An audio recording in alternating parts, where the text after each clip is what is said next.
From the studios of Farm Journal Broadcast, this is AgDay.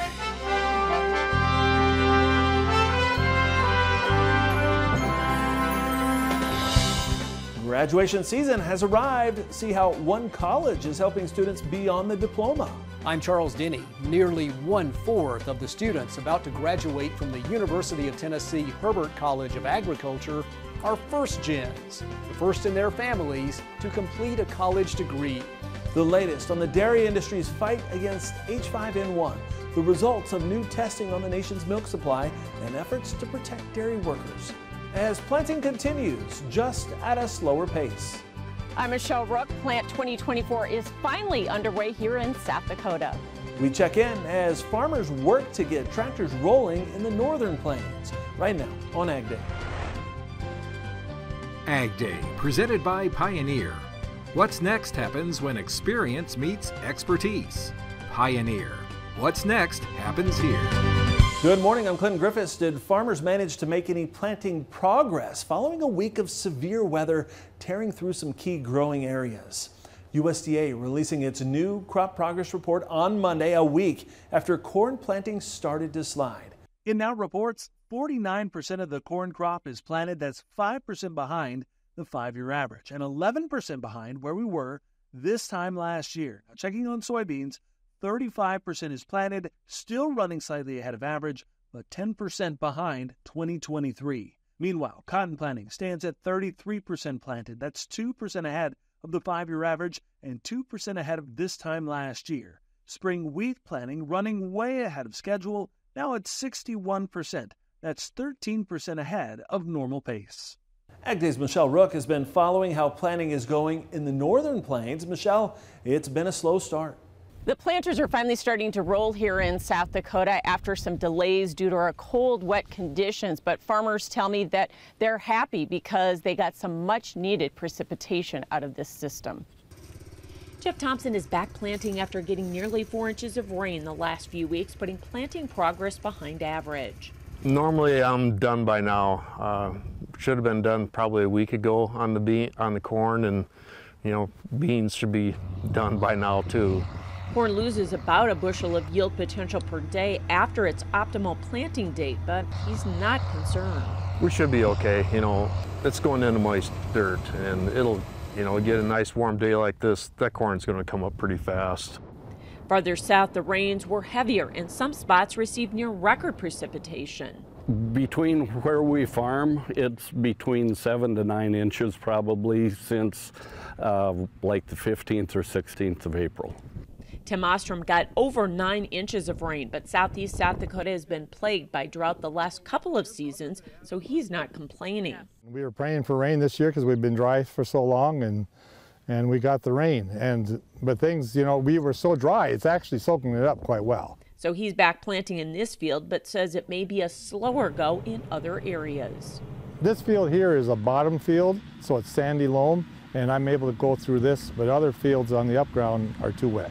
Too many potholes. While farmers are 2 to 3 weeks behind on corn, they're still excited about yield prospects because of the much needed moisture they got. The moisture we've received, it really helps improve your outlook as compared to, last year we didn't get any spring rains at all. We aren't even thinking of changing variety numbers yet.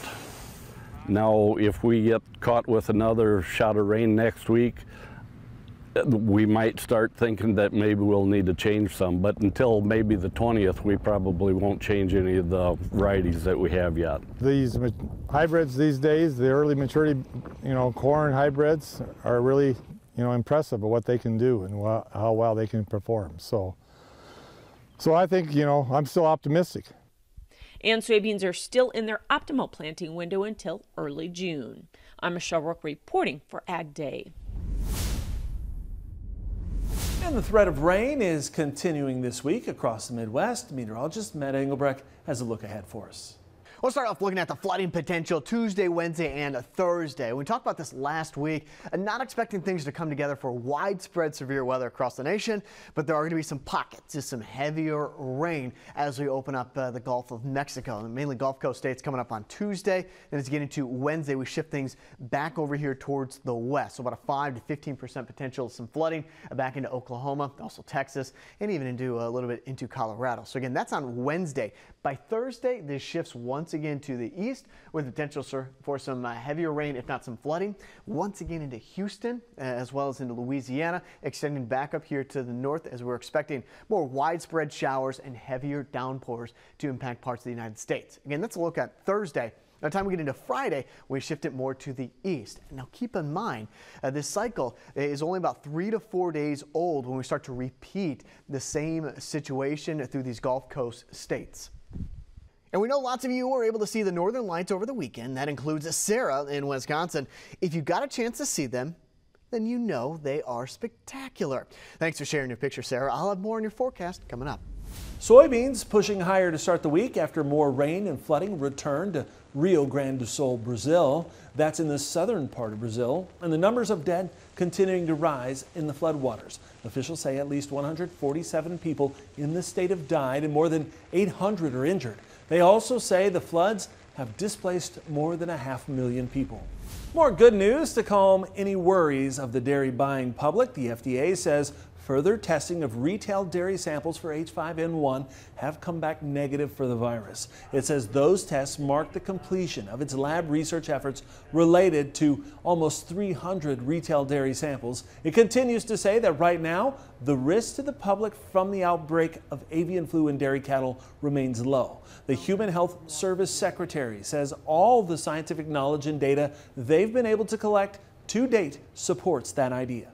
Continue testing for H5N1 in retail milk and dairy supplies. We are working across the country to do this. That helps ensure the safety of the commercial pasteurized milk supply.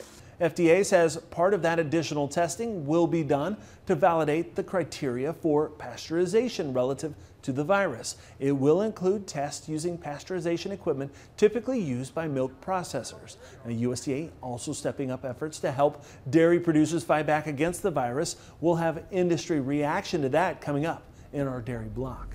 First it was Florida, now Alabama lawmakers have banned the sale of cell-cultured meat in the state. Last week, the governor signed a law making the manufacture, sale, or distribution of food products produced from cultured animal cells a Class C misdemeanor. The law goes into effect on October 1st. That makes Alabama the second state to institute a ban on cultured meat. However, the law does not prohibit the research or study of cultivated food.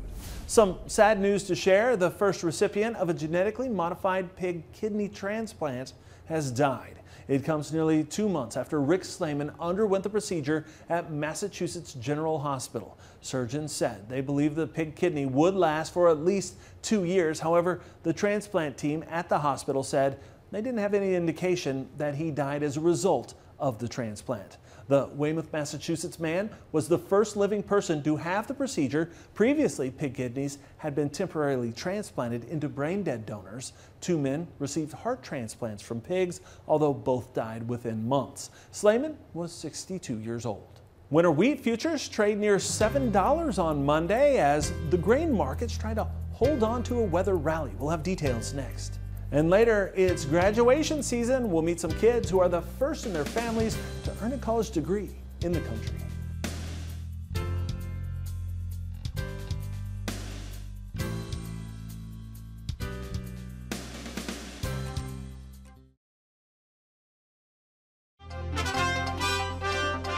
Monday was the last day for sales and distribution of existing stocks of over-the-top dicamba products for this year in some states. Now that includes the states of Iowa, Illinois, Indiana, and Minnesota. This covers Ingenia, Tavium, and Extendamax. The sales and distribution deadline for South Dakota is next Tuesday, May 21st, while all other states is May 31st for soybeans and June 30th for cotton. The dates were set by the EPA's existing stocks order, which was issued back in February. It came just 1 week after an Arizona federal court decision vacating the product registrations. Now, that court saying EPA didn't follow procedures and failed to assess risks and costs for non-users of dicamba. Corn and soybeans extending their gains on Monday after the release of the latest supply and demand report from USDA at the end of last week. Michelle Rook joins us again with more on what's turning investors' heads in markets now. Grains rallied again to start the week. Brian Grady with Pro Farmer is back with us. Brian, wheat continues to be the leader in the grain complex. How much of that is fund short covering versus global weather concerns, and how much higher do we go to price that in? Yeah, so the global weather concerns, primarily in Russia with the crop issues that they've had, the dryness initially and now the recent freeze frost events, that's given traders a reason to actively cover short positions. And the funds have been very active in covering those shorts. And so we'll have to see. I don't think that there's enough concern out there right now where the funds will want to go to a net long position. That would be a game changer if it does, because that would be a complete flip in terms of their attitude. And they've actually covered over 100,000 contracts in both corn and soybeans. And so do they keep doing that? Do they go flat? What's the next move here? Yeah, like I said, I don't think that they want to probably go net long at the moment. If we get into the summer months and then there's a weather concern, then maybe the funds do want to go long. And if they do go long one or two of the markets, probably not across the entire grain and soy complex. And so the problem with the funds and the short covering is the data we get from CFTC is so dated by the time it's released, and then the day-to-day activity is so hard to gauge, and that makes the week-to-week activity hard to gauge until you get that dated CFTC data. And so everybody's kind of in a guessing game at the moment, but I just don't think that the funds probably want to go long across the grain and soy complex. Now, with that said, some of the other sectors within commodities are definitely softening right now, and the softs being primarily the one, but we've seen a pullback in some of the others. So it seems like the grains are on an upswing and some of the others are on a downswing within the commodity sector. So are corn and soybeans essentially following wheat, or are they trying to put in a little bit of their own weather premium? Well, I think at the moment they're primarily following, but if we look back over the past week and a half, 2 weeks where we started this rally, they've all taken somewhat of a turn. It's just that wheat's been the primary leader to the upside. Okay. Thanks for joining us, Brian Grady with Pro Farmer. We'll have more Ag Day coming up. Watch Markets Now with Michelle Rook on the Farm Journal YouTube channel, keeping you updated throughout the day on the markets at the open, midday, and close. Find out what moved the markets today and what to expect the market to do next.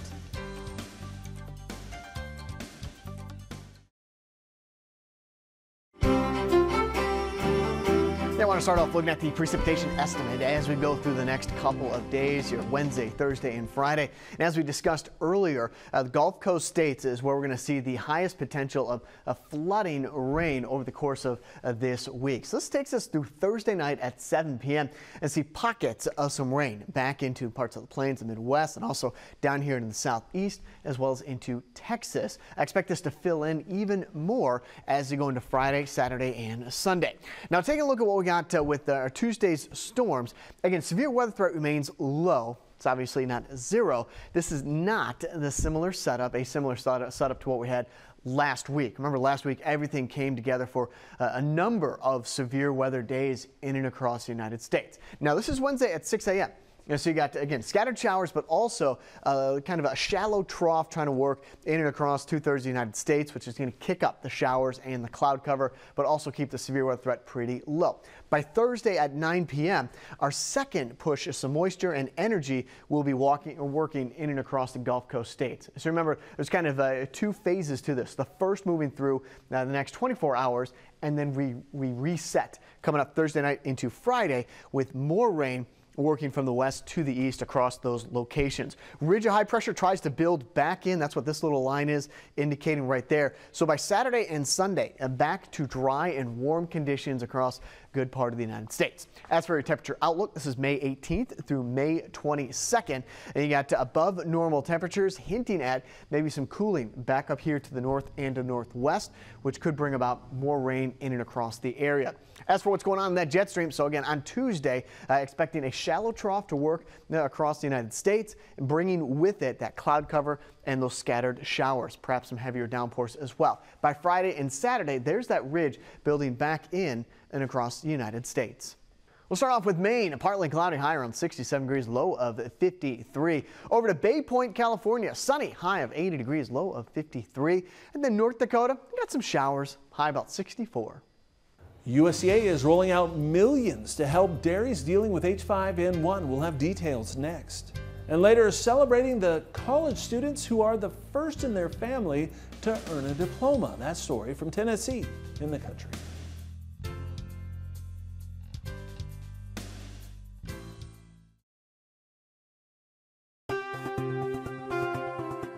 The government is pledging nearly $200 million in efforts to try and contain the outbreak of H5N1 in dairy cattle. And we first told you last week about the steps USDA is planning to take. It includes money for impacted dairy farms to supply personal protective equipment to employees, develop biosecurity plans, cover vet costs associated with positive avian flu cases, along with shipping samples off to labs for tests. It will also compensate producers for lost milk production. Now, the National Milk Producers Federation releasing a statement about the financial help, thanking USDA Secretary Tom Vilsack and federal leadership for offering the assistance to dairy farmers, adding that the care of farm workers and animals is critical for milk producers, as is protecting against any potential human health risks. And the effort to protect dairy cattle and dairy workers continues. Colorado's Department of Public Health and Environment confirming to CBS News that about 70 dairy workers are currently being monitored for possible symptoms of avian flu. Now, it's reported the workers were recently exposed to the virus while working at 2 dairy farms in the state. Neither the farms or the workers are being identified. It also said none of the workers are reporting any symptoms right now. The CDC is reminding people as well that the risk to the general public remains low. Now, graduating with a college degree can be a reason to celebrate. But for these first-generation graduates, college success takes on a whole different meaning. We'll hear about their journey in Tennessee next.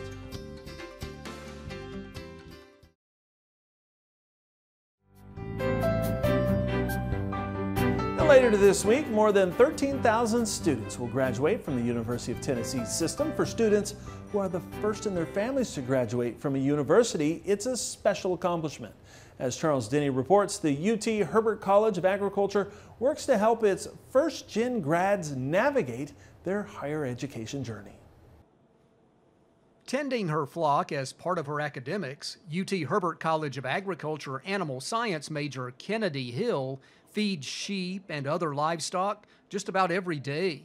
She'll continue that as a master's student, but first, she graduates in May, the first person from her family to receive a bachelor's degree. You know, it's pretty special to be the first one to kind of, I think, take that jump, and especially, you know, take it further with graduate school and hopefully working in academia once I get done. And so I know my family's really excited for that, you know, door of opportunity that's been opened now.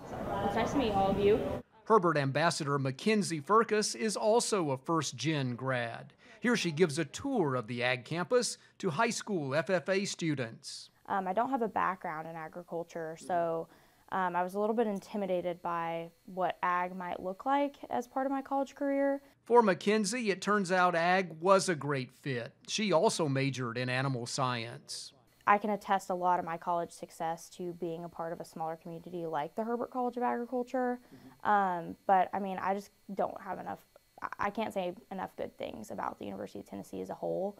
I don't think I could have been successful anywhere else, for me at least. When a first-generation student graduates from college, that often changes a family dynamic forever. Those first gens will likely have kids who will also go on to a higher education degree, and their kids, and so on. They're coming to a brand new situation, so we really try to build a cocoon around them, a success cocoon. Student life, academics, faculty advising. Dean David White works to make Herbert a destination for first gens seeking an education. We're approaching a favorite time of year for the college, graduation season. About 250 students will receive diplomas from Herbert this spring, and 23% are first gens. It's a long legacy of thinking, going back multiple generations, that they're the first student to get a diploma and move into a position that where higher education is valued.